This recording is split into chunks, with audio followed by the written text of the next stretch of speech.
That's right. It's important to have fun, right, guys? Yeah. Right on, right on. If anybody else recognizes me today, the problem is I can't see crap without my glasses on. Hey, There you go. now I can see you guys. Hey, Sean, you probably think this is really weird, but No. All it's good. Do your thing. How's it going? Halloween. That's right on. How you guys doing? Hello from Uncle Bobby. What's going down? All right, just throwing you guys off. I'll take it off. That was too fun. What's up, everybody? How you doing? Tanya, what's going down? Let me get a look at you. I haven't seen you for a while. I know. Are you good to see everybody? Oh, I thought you were gonna whisper. Whisper back. Because they tell us to mirror, people as real estate people, right? No, I'm just kidding. What's up with you? How are you been? Good. Super busy. Yes. Good. Busy doing what? Like representing buyers, sellers, buying stuff? Just on the retail side, a ton. We just got slammed this last 6 months, which is beautiful. Nice. Yeah. Good stuff. What else is going on with everybody? Is there any news on the news this morning? Did anything get passed that we need to know about?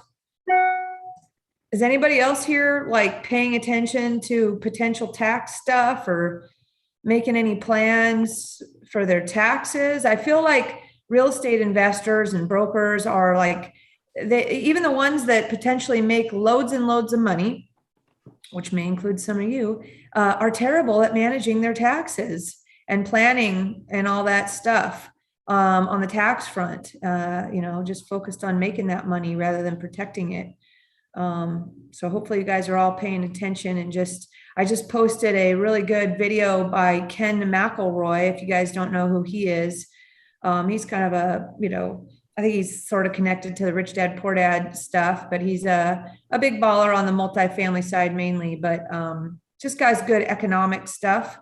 Is you guys, who's aware of Ken McElroy? Raise your hand. Yeah. So the video that I just posted in Seattle Investors Club, you can find on Ken McElroy's YouTube page, but it was just a nice summary of the stuff that you need to be thinking about or planning for or getting with your people on in regards to potential tax changes.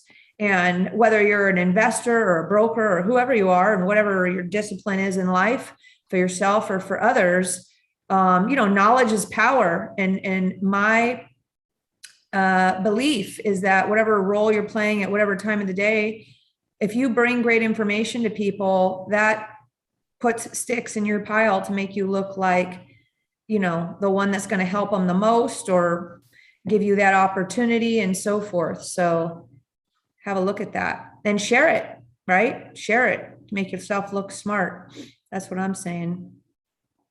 Anybody have anything going on this week that Uncle Bobby can help with? Just kidding. You guys have anything? Anybody have anything? I know Jonna and I are crushing right now. Gordon and I just had some big wins, that's good stuff. Anybody need help with anything? I would like to find out, I have bad luck with agents. I don't know what it is, but I had if you're not working with me. There's some confidence for you. That's good. I had some houses I wanted to sell, and this agent, he was selling a house next door to mine.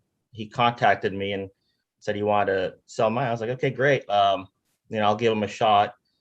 But he said, we need to paint the house and do some work in the bathrooms. And I told him how my guys were, I'm swamped with, my guys are swamped because I bought 3 houses and, they're still working just on one. So he said, oh, I have some people that work on the house. He said it'd be $2,500. After the paint was done, he was like, well, the contractor misbid the job or something. So they wanted that $2,500 just for the painting. And I'd have to do he wanted another $1,500 for the bathrooms. And I'm like, well, that's not what we talked about. Yeah, I'd Um, fire him. He's gone. but I said, oh, I didn't fire him at that point. I said, okay, fine. I'll just, you know, I'll go ahead, pay for the paint, and I'll have my guys do the bathroom. Well, when I had my guys do the bathroom, they noticed that the paint was, they leaked paint on the baseboard, the floor, So now I'm having my guys clean up the paint, and I'm contacting the agent and said, what's going on? I said, oh, that paint was already there. And so it's kind of like, I'd say bad agent. And my recommendation, if that's the case though, next time is before you do any touch up on something like that, where somebody did a sloppy job, take photos of it prior to correcting it. Probably they're going to want and expect to be paid. So I would have probably said, give them a chance to correct their work if they expect to be paid, right? But that, as far as your question about the agent, I'd kick them to the curb. yeah, Because- well, I mean, that's just like one example. It's like a lot of times, not all agents are bad, but, every now and then you get, the agent, it's like, I don't know. It's, I don't know, maybe if I'm just unlucky, but that's why I don't really have that high opinion of agents, because a lot of times it's like, they don't do that great of a job. Right. So, Understood. Yeah. I mean, I think referrals, are always a good way to start with that sort of thing, right? Or look at their reviews and all that other stuff, but no comment on that. Otherwise, I mean, there's obviously a lot of great agents out there. It just sounds like, you haven't experienced that yet. But in that particular case, I would kick that guy to the curb for not taking responsibility for the situation and giving you bad information. If that were me and that had happened, I would have said, don't worry about it. I'll cover the difference since, it's my mistake. Right? That's Okay. what I've done. okay. Yeah. My thought is I'm gonna, give him 1 month to list it, see if he gets any, and then if not, then I'll probably go find another agent to do it. So. Right. If your market's hot out there, right? I'm sure he'll get it done, right? Unless you guys price it wrong, but why don't you just tell him to bring you up? I guess you want to list it so you get multiple offers, but I will leave it at that because I don't want to go down a rabbit hole on that. Did we Okay. answer your question? Yeah. Fire him. Anything else we want to talk about further? Is there any other guidance we can give you? On it, you probably want to know, how do you find a good agent, right? Yeah. Look, how do you differentiate, basically, how do you get the good agent versus the bad agent? How do you find, how do I you think you have to, separate? unfortunately, interview agents. Yep. You have to interview them, and I would get referrals. Are you part of an investment club out there? Where is it? Pittsburgh or somewhere? Georgia. Georgia, You got to interview agents, and you actually have to call on the references. So many people don't. And if you're not going to call the references to actually get the firsthand consumer experience of how that agent treated the person, look, I could tell you all day long, I'm the best freaking loan officer out there. But unless you hear it from my clients, it means dick. Because guess what? I'm trying to sell you. That's right. Right? What part of Georgia? Southern Georgia. I may have some references for you. Okay. Just for other agents that I've sent clients to. Hi, Yeah, Tanya. Hi, Kate. Yeah, also just ping me. Okay. So you would say when you say get references, do you ask the agent for references, or do you Yeah, get absolutely. references some other Without a way? doubt. Well, the thing is, if you ask the agent for references, obviously he's going to give you the references where he knows he's going to get a good review. The bad ones he's not going to give you, right? Are you part of a real estate investment club out there or network? No. That might be a good idea, right? How many properties do you own out there? About 70. Oh, are they all in the same area? Yeah, they're all close together. You should join the rental housing association for the area. Yes, for sure. Yeah. Okay. right? And then you will meet other landlords that can refer to you their favorite agents. But definitely if you have 70 units out there, you want to stay on top of local laws and all that stuff because buck stops with you. So RHA of Georgia or wherever. Well, Okay. also, Ian, the real estate agents are going to hang out in that group too. And the ones that show up that are active in that group are going to be the ones that you want to use. Okay. And educating people while they're in the meetings, like seeming like they're in the know and all that, and wanting to help for no reason. Those are the people you want to work with. Okay. Right on. Good luck. Oh, and I got an update. I don't know. I don't want to take up too much time, but I have an update on that, my park situation with the sewer coming in. Yeah.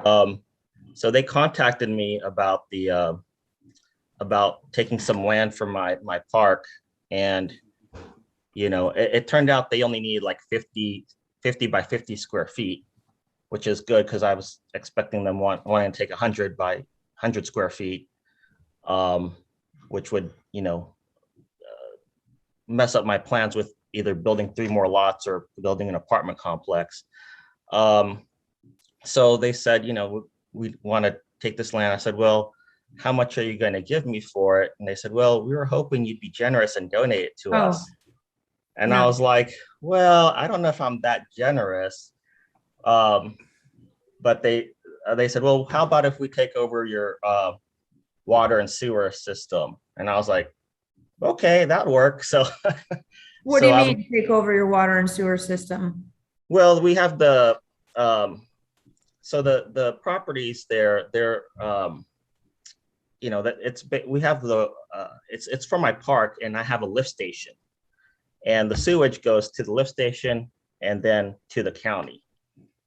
So they're going to take over that lift station, and also the line going to the water lines going to the lift station, and you know, the incoming water line. What do you mean take over? Well, they're going to own it. Now, is that going to impact you when you go? Now you're going to have to ask for permission when you go to build your new units. You're going to have to ask them for permission on something. Oh yeah, I mean, I'd have to do that regardless because there's going to be tap-in fees if I, you know, connect to it. Is there some sort of now easement agreement that's going to be related to that?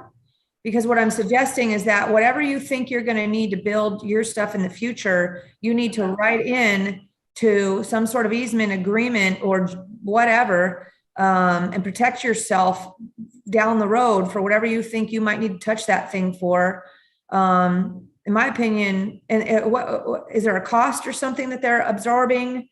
Or you're like, well, they can run it because there's a maintenance cost associated. Why would you? Yeah. Well, I like having them own it because right now, if we have a water main break, then my guys need to go out there. And we've had that happen, like, you know, 11 o'clock at night. I had to call my guys to go out there and you know, turn off the water and take care of it. Now that they own it, you know, it's, you know, one less thing for me to worry about. And I did tell them that's going to remove the cost from you. What do you mean? I mean, there's got to be some paperwork that's going to be done to have them own it, right? Have you seen any paper? Oh yeah, no, I'm waiting for them to for their lawyer to contact me. And yeah, that's something that I need to go through and have my lawyer review as well. If I was on the other side, I would be writing in a joint maintenance agreement if it's a joint use type of lift or whatever. I would not, if you know, so basically make sure you're watching out because I would anticipate that you're not really getting away from, maybe what you're doing is potentially getting into a situation where you might have a shared cost, which is better than you carrying the full cost, right? But I don't imagine they're going to take on a full cost of something that also is used by your park. That's all. No, I think it is. I mean, if they own the system now, that's their system. I'm not, you know, it's now owned by the county. If it breaks or anything happens with I mean, that's from my interpretation. Yeah. I don't think that they're going to say, oh, our pump broke, so we need you're using it, and all these other property owners are using it, so we're going to contact all the property owners to help with the maintenance or repair of this gotcha. system. I guess you'll find out when you see the document, right? Right. Right. There you go. So, Awesome. Well, good luck with that. Awesome stuff. Are you finding, Ian, that one of the cool topics that we've been talking about lately, which is being talked about huge in California right now, if you guys are paying attention at all, what goes down there. I don't know if any of you, I think Ken McElroy again touched upon that because it's something that's probably going to end up happening here as well. It already has started, which is the whole zoning change from single family to more favorable zoning for ADUs and extra dense development and things like that. I don't know, Ian, for all the properties that you own, what a great opportunity. I think, in my opinion, everybody should expect that things might move that direction and maybe not just in our state, but like it's happening in California, it's happening in Oregon. I don't know about out, Ian, where you invest, but that'd be something to pay attention to because you might have the opportunity on some of your places to do value add with extra units or, ADUs, or even like we talked about before, maybe even tiny home pads or whatever, to, highest and best use your lot, your parcel, for future streams of revenue, related to extra development later on down the road. It's happening. And if I was an investor, which I am, and in a broker, which I am, I would be making that one of the top priorities of what I stay on top of and trained and become an expert at, not only for myself, but for clients, for just being that thought leader in that department. I think is going to be a really important skill set to have.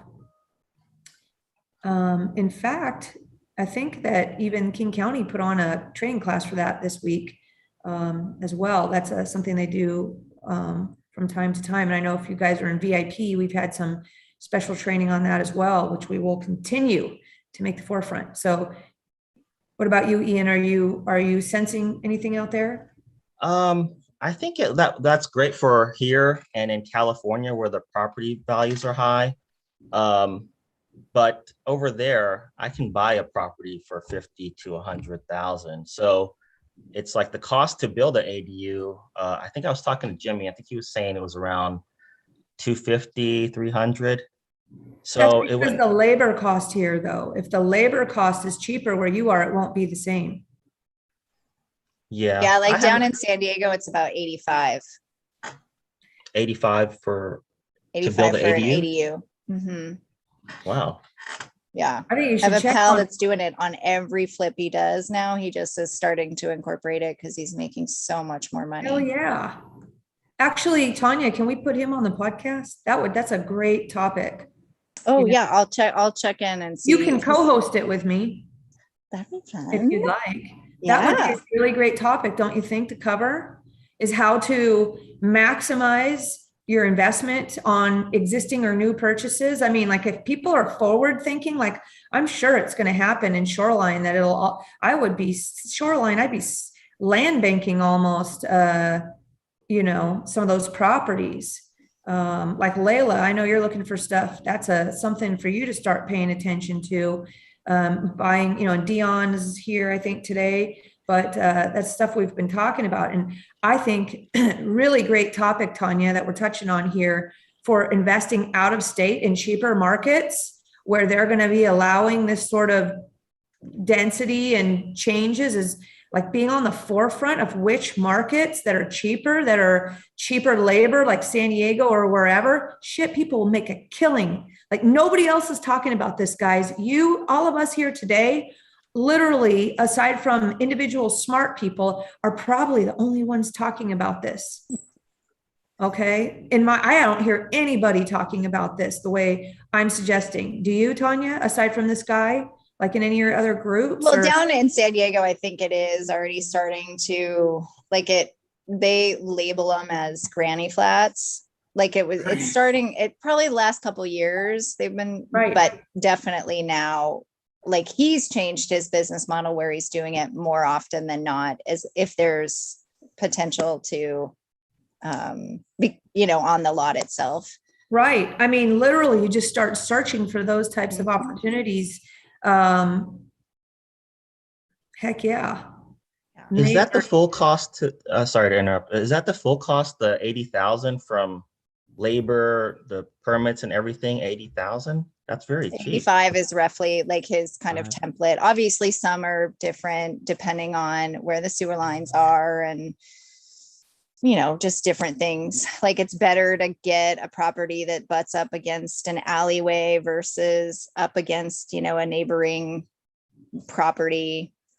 So he you know, you do your best at trying to get the sweet spot of The other properties. thing, if you get an alley and you get like a corner with an alley, what you can do, at least up here, is you can carve off that piece into a condo and you can separately sell it.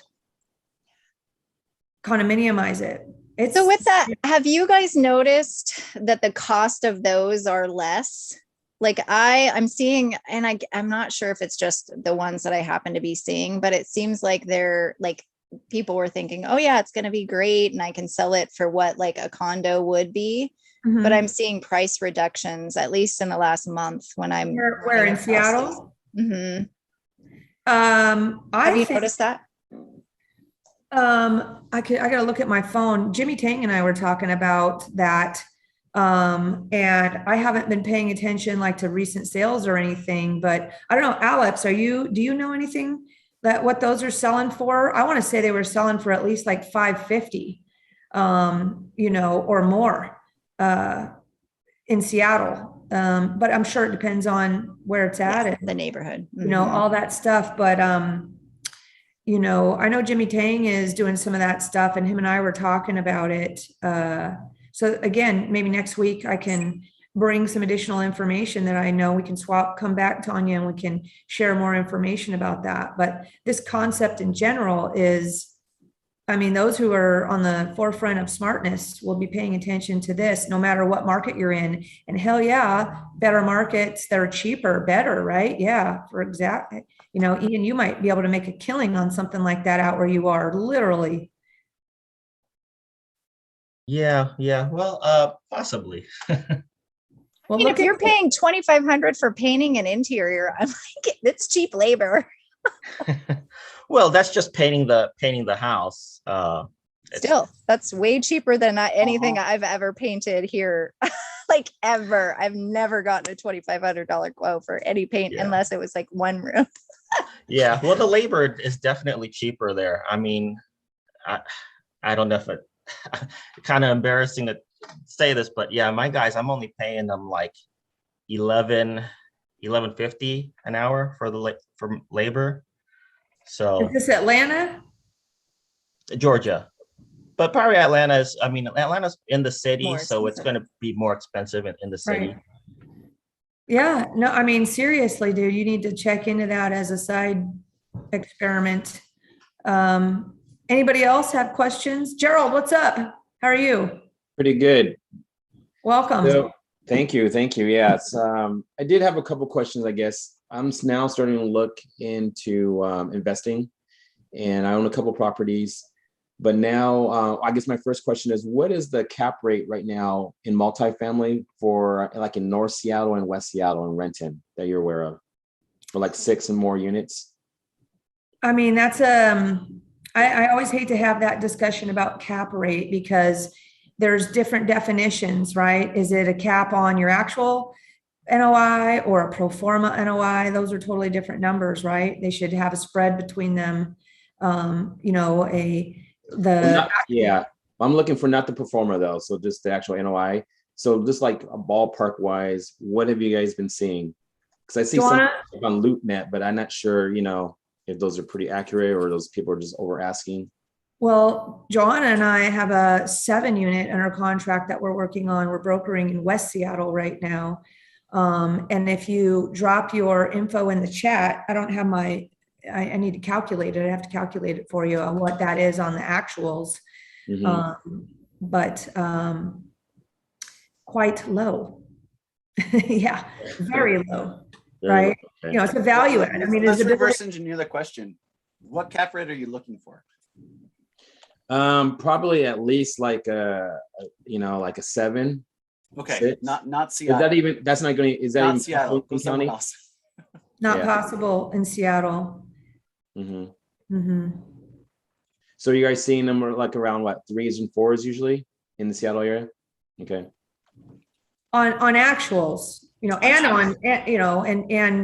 stabilized, maybe it might be still 4s, 5, 4s, right?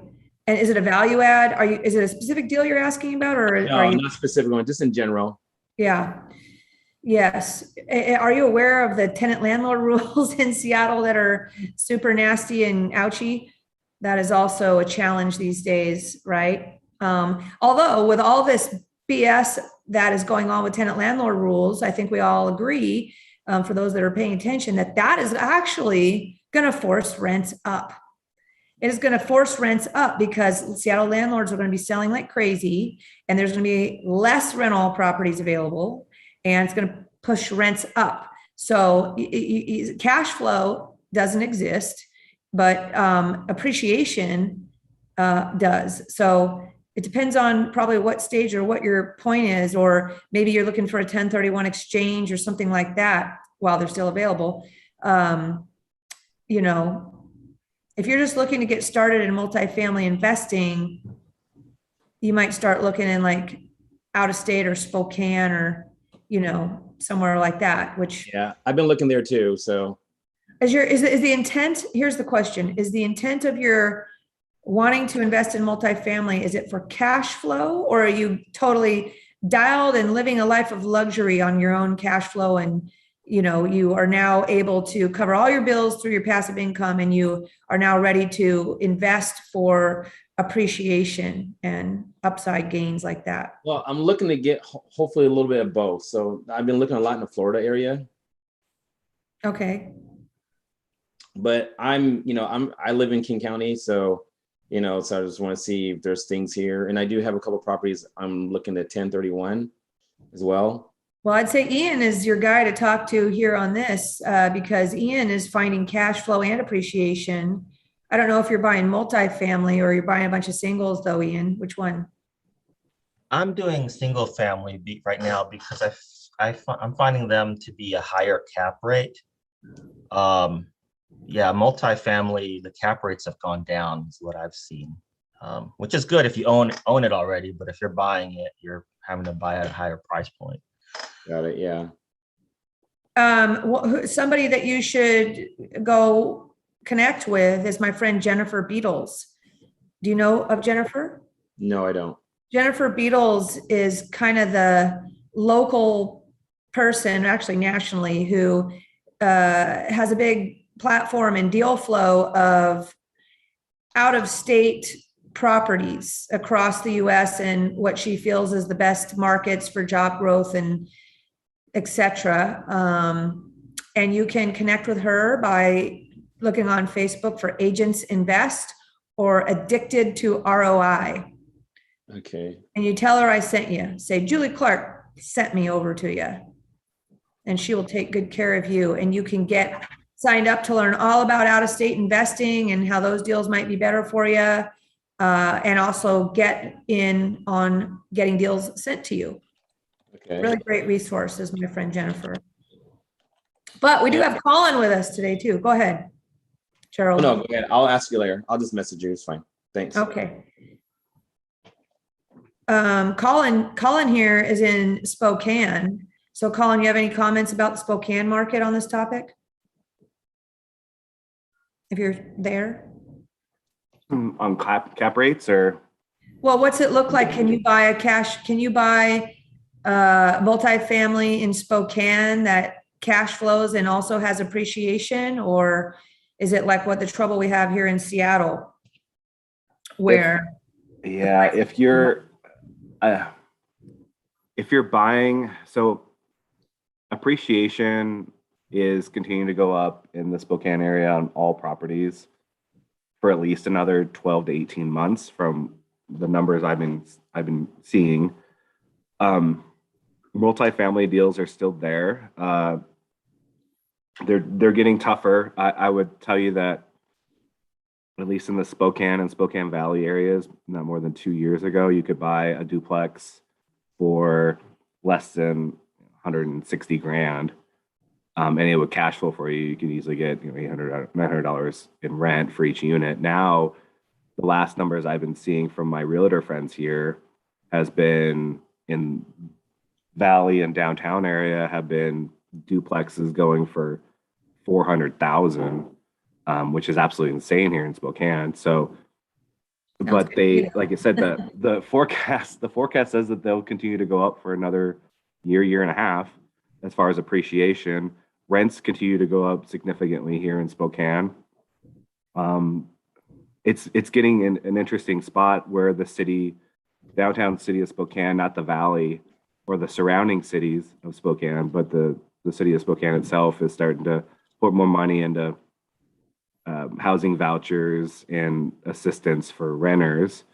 So you're starting to see more and more renters that are not just paying the rent on their own dime, but also with a combination of the city itself. So that's becoming more common, which I'm not a huge fan of, but that's my own personal and business viewpoint. It's a lot more difficult to deal with, and there's a lot more paperwork, and there's inspections. There's just a lot more overhead with these vouchers. I know people do Section 8 housing and they love it, but it's just not my cup of tea. Well, we do have Dion here with us if he's actually there today, since we're not looking at his beautiful face. There he is, he's driving. But Dion, Gerald, is a great guy to connect with. Dion, meet Gerald. Gerald, meet Dion. And Dion buys cash flowing properties right here in Washington. So it is possible, not in Seattle, but Dion can speak for himself. And he also has a kick-ass YouTube channel where he educates other investors on his very straightforward and simple spoken ways of investing. He's kind of becoming famous. So we kind of have a celebrity here with us today. So Dion, I'll let you talk for yourself. Yeah, I mean, I would like to help if I can. Hopefully my sound's okay. I'm driving a prison transport van across Texas. It's pretty loud in here. Nice. I invest everywhere in Washington, anywhere except King County. So I don't know if I'm the one to help with King County. Mostly I focus on 4 units or less. So I don't really know the cap rates because that doesn't apply as much.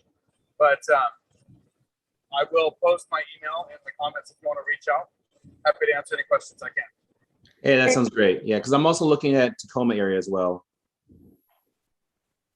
Yeah, and Dion buys tenant occupied, he buys cash flow from day one, right, Dion? That's what you make sure. And the returns that you're going for, what'd you say, about 10% or something?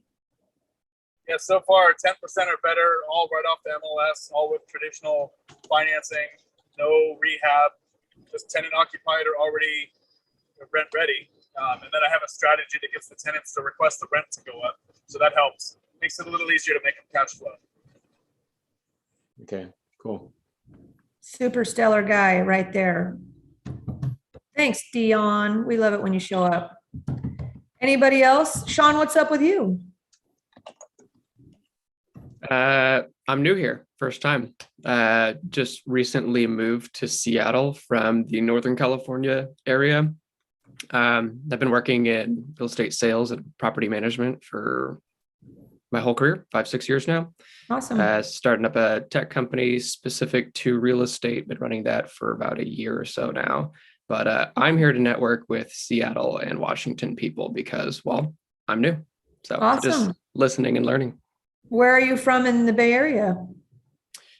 So I've worked in San Francisco, East Bay, and Sacramento. I put my roots down in Sacramento, a lot more affordable, nice place too, despite what people say. But Awesome. yeah, miss it, but new to Seattle. So yeah, willing to connect with anybody looking to partner.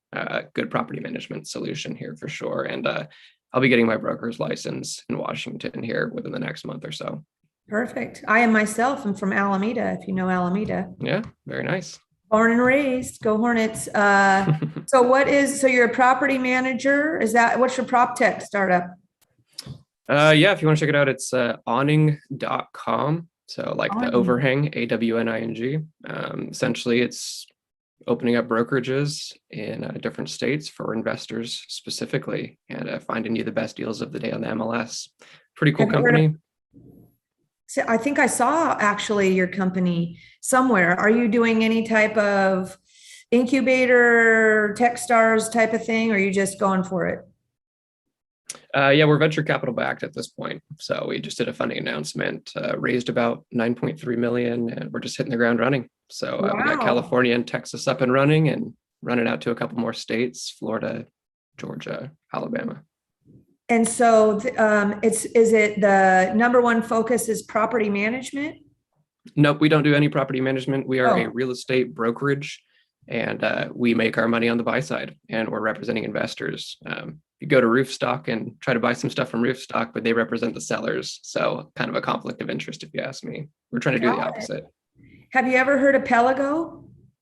It sounds familiar. Haven't really done any research on Pelago. You should, because they are open in California and Washington, and they are also an investor focused brokerage that is growing. I don't know if they raise money, but I don't know if they're VC backed, but they have a good head start in this market. And I know they're agents in California, and they have some sort of proprietary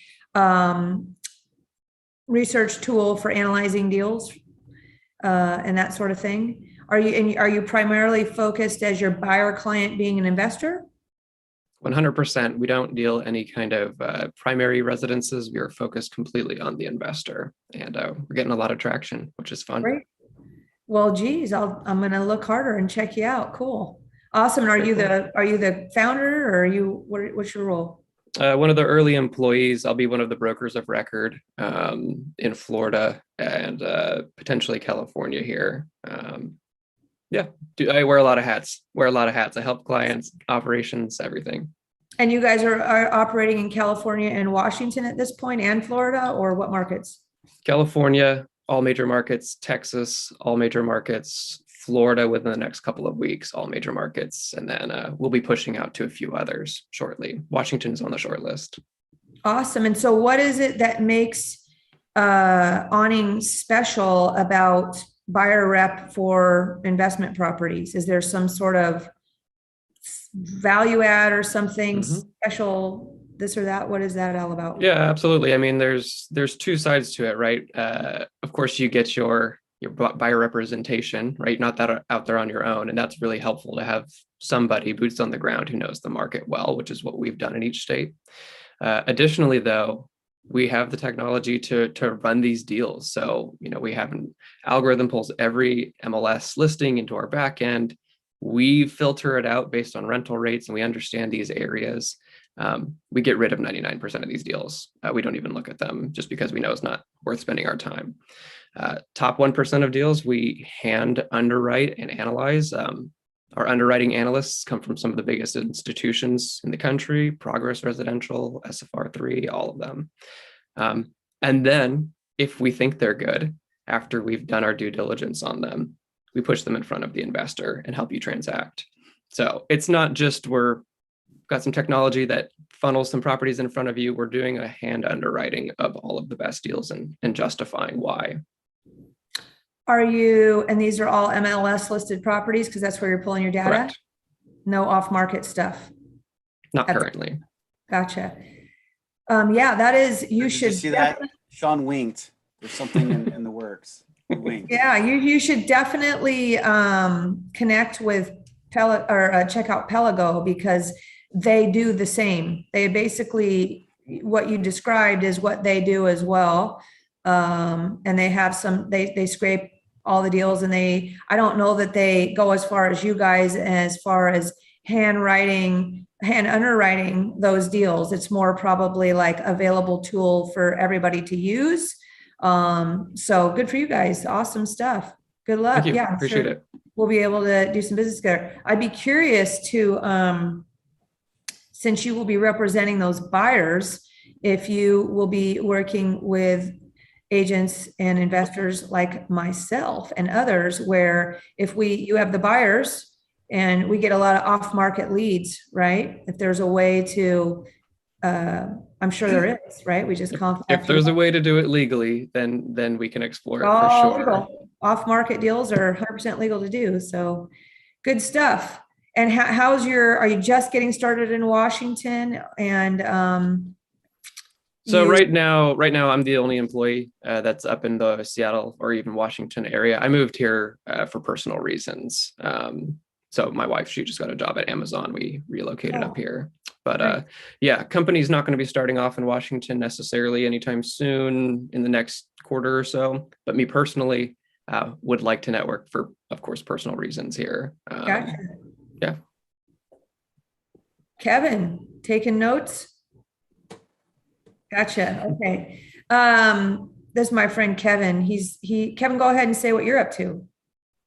Yeah, I mean, we're doing something similar here with Sunday, except we're kind of more on the seller side. So we are focusing on bringing in a lot of off-market properties specifically. Oh, you're running up Sunday? Yep. Love it. Love it. I've been subscribing to those small couple of Seattle ones that have come through. Yeah, that's our team up here. So yeah.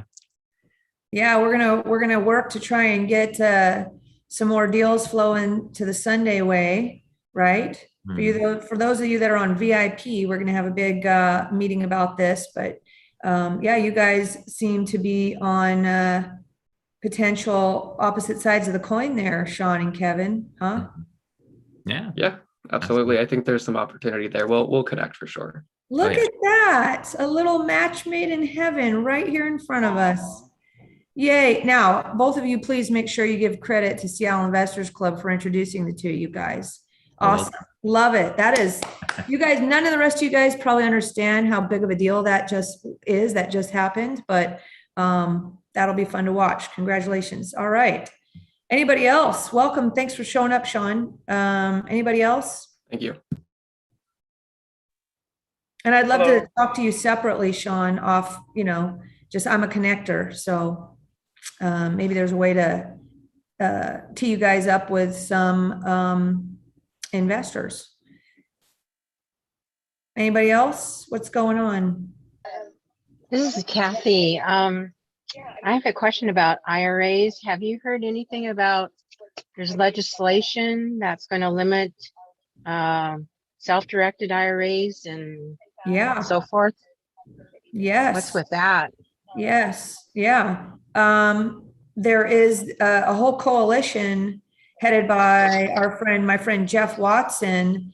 They were up in DC yesterday trying to fight it. I had posted a bunch of stuff in Seattle Investors Club about how to write your local, representatives to let them know how unhappy you would be about that as a voter. But the best thing to do, Kathy, is check in with Jeff Watson. I think you can look at watsoninvested.com, watsoninvested.com, and you will find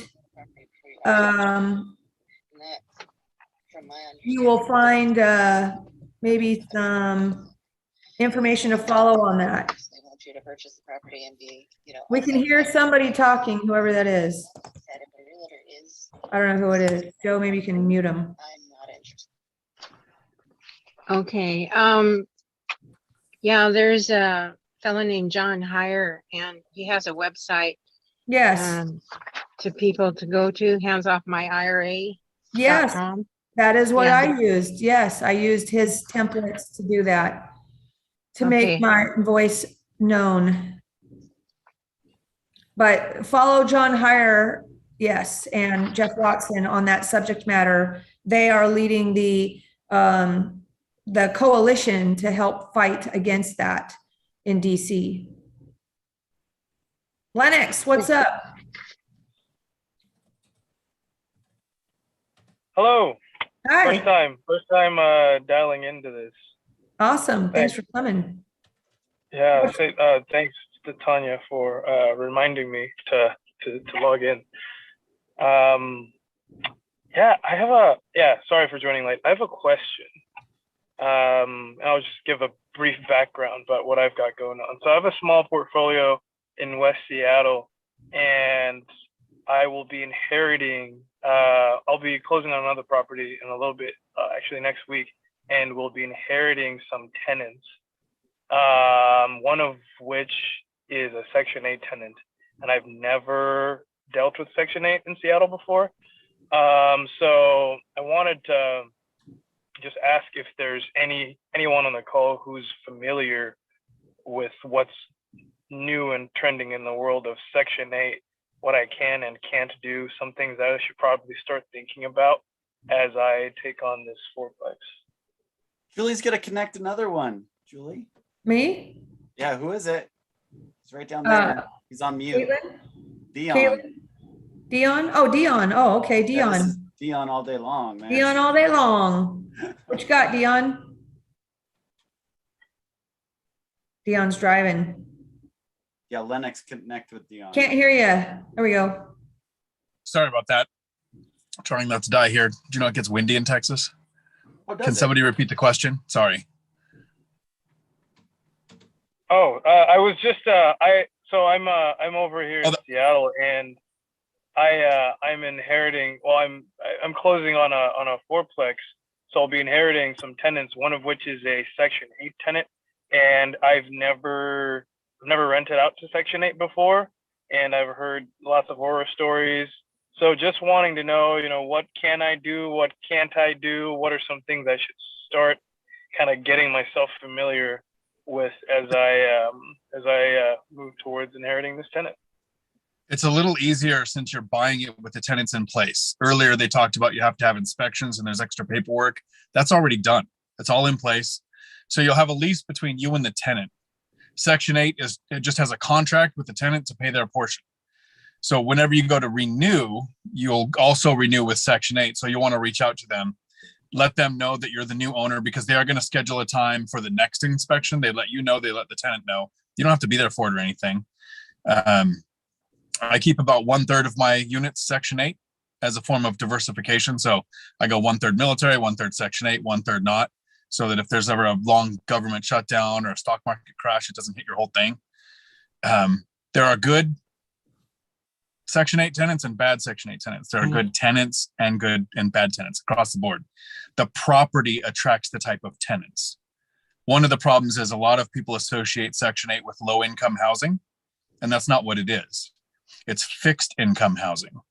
So my Section 8 tenants have credit scores over 700. One has an 830. So it's not like you're going to get bad tenants just because they're from Section 8. If you have a tenant in a really bad part of town, probably all of your tenants are going to be bad because that's who's attracted to live there. So I put my email in the chat. It'll be there if you look back up. Feel free to reach out. I'll walk you through. I've worked with Section 8 in Pierce County and Thurston County, so I know the procedures, but it's really specific to the county. On like Thurston County, I love them. I work with them all the time.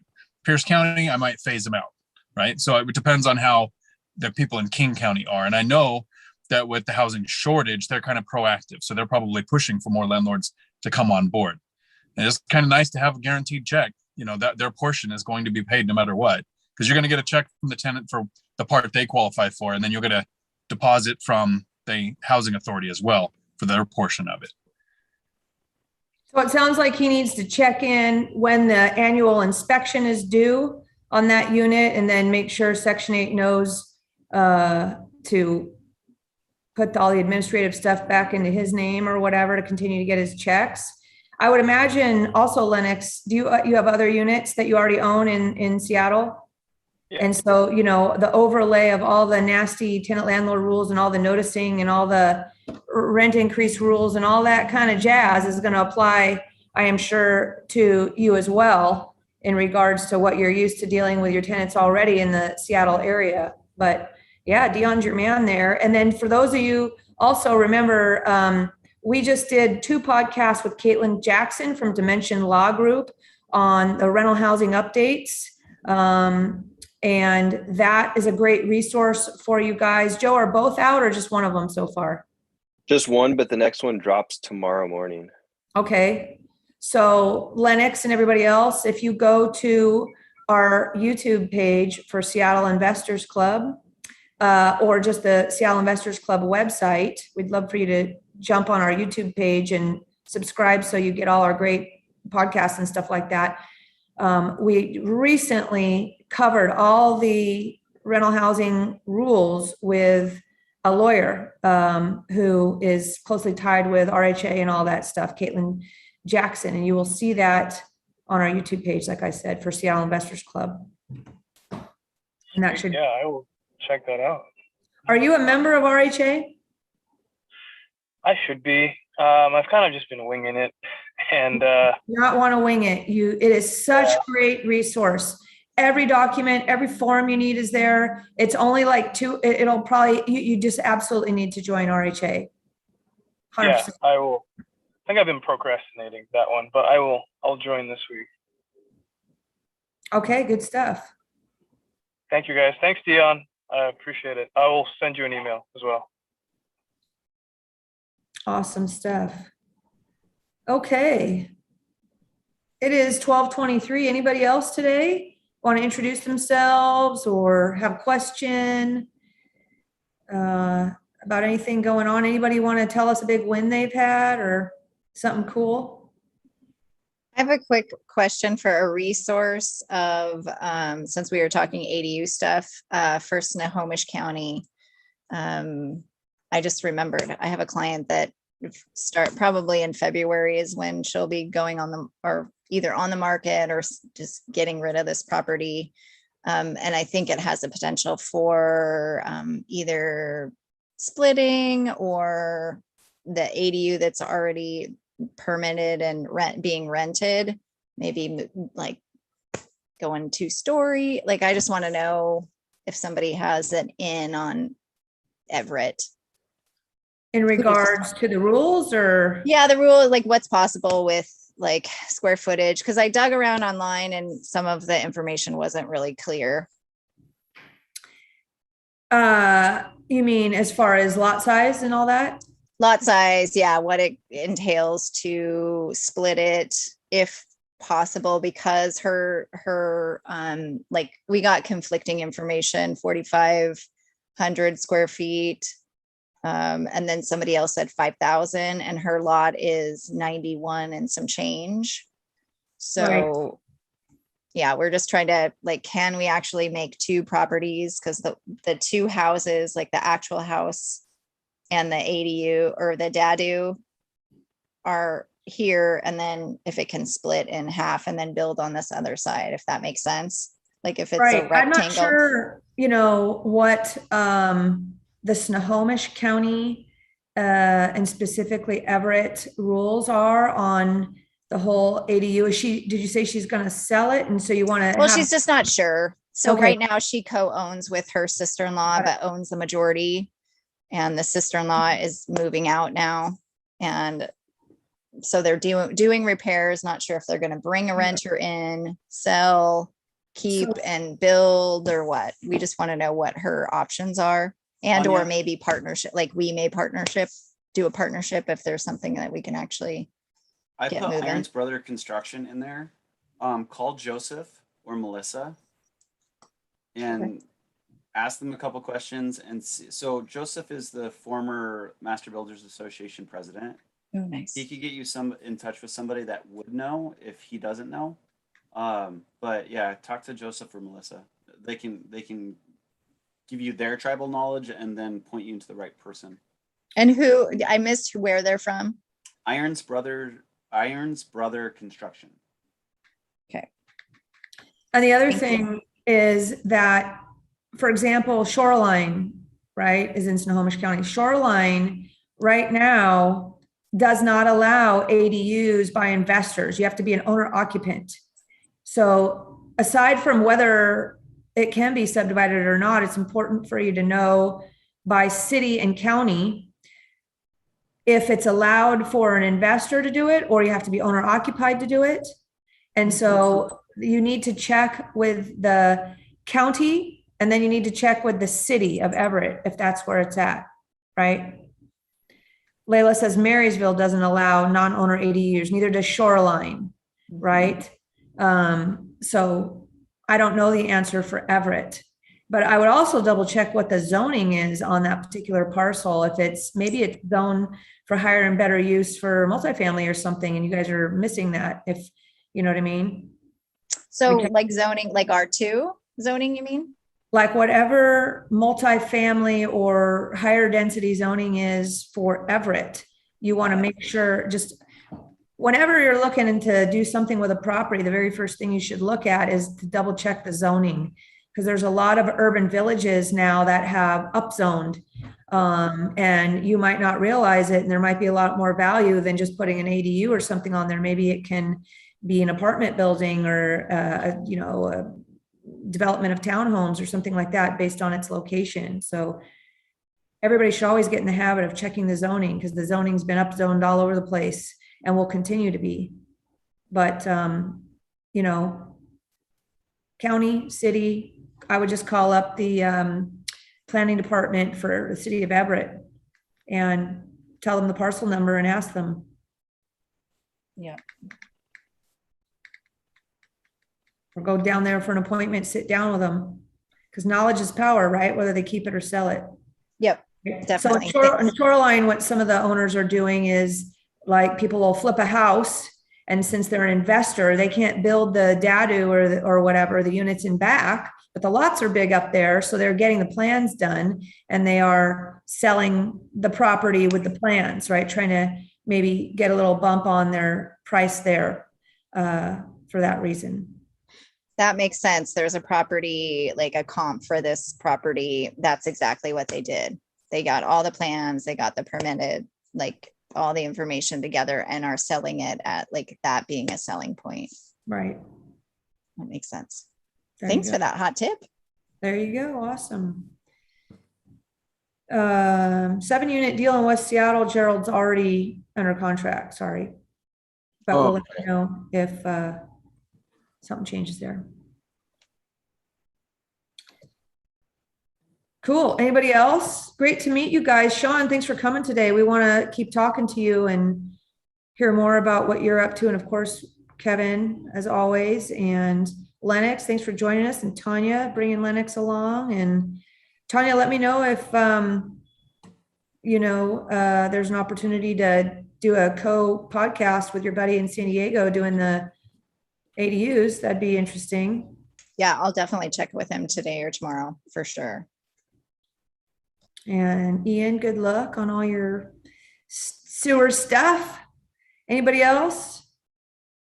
Layla, anything today? Thanks for coming. Right on. Cool. Javen, my brother, good to see you. Hey, what's going on? Just doing some paperwork, but listening in. I hear you. All right, guys. Well, that's it for this week. Just as a reminder, if you're a member of Seattle Investors Club, all these are recorded. And if you miss a week, you can have access to the recording. It's $220 a year to join Seattle Investors Club. As you can see today, a lot of great nuggets, great topics, great information. We're trying to do our best to start putting timestamps on these recordings, so you don't have to go back and listen to the whole thing, and you can just look at the timestamps. But if you don't want to spend the $220 a year to join Seattle Investors Club, that is absolutely 100% cool. And you just have to show up, because it's free to show up, right? And other than that, everybody have a fantastic week, and I will end it with this. Uncle Bobby. Right on, guys. Happy Halloween. I can't see you guys anymore. I gotta put my shades on here. Right on. Happy Halloween, everybody.